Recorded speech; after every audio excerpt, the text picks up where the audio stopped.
ক্ষমতাচ্যুত হওয়ার পর এই প্রথম নীরবতা ভাঙলেন শেখ হাসিনা। আমার কাছে ক্ষমতা তো ভোগের বস্তু না।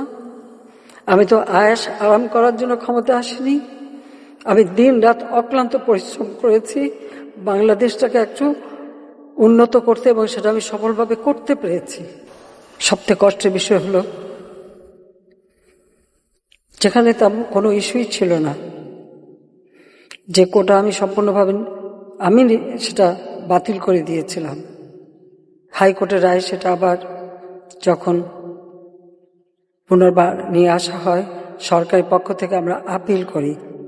আপিল বিভাগ সেটা সেই হাইকোর্টের রায় স্থগিত করে দিয়ে পূর্ণাঙ্গ শুনানির তারিখ নির্দিষ্ট করে দেয়। কাজে আবার সেই কোটা ফিরে আসে, যে কোটা আর থাকবে না।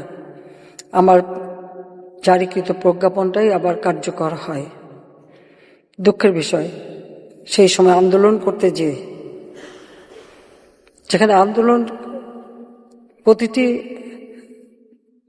দাবি কিন্তু মেনে নেওয়া হয়েছিল। মূল দাবি কোটা সংস্কার, আবার উচ্চ আদালত অ্যাপিলেট ডিভিশন থেকে সেটা রায়ও দিয়ে দেওয়া হয়। কিন্তু তারপরেও এই আন্দোলনের নামে যে সমস্ত ঘটনা ঘটেছে, ধ্বংসাত্মক কাজ করেছে, তারপরে অনেকগুলি প্রাণ ঝরে গেছে।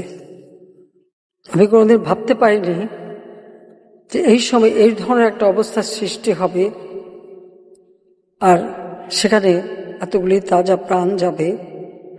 কারণ স্বজন হারা বেদনা নিয়ে আমি বেঁচে আছি। আমি জানি একজন আপনজন হারালে কি কষ্ট হয়।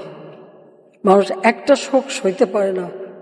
আর আমি তো গোটা পরিবার, আমি আর আমার রেহানা এবং আমরা যারা 15 আগস্ট আপনজন হারিয়েছি, আমরা তো সবাইকে হারিয়ে আছি। তারপরে তো সে হারাবার বেদনা নিয়ে ফিরে এসেছিলাম বাংলাদেশে, যে বাংলাদেশে তখন আমার বাবার ঘাতকরা ক্ষমতায়।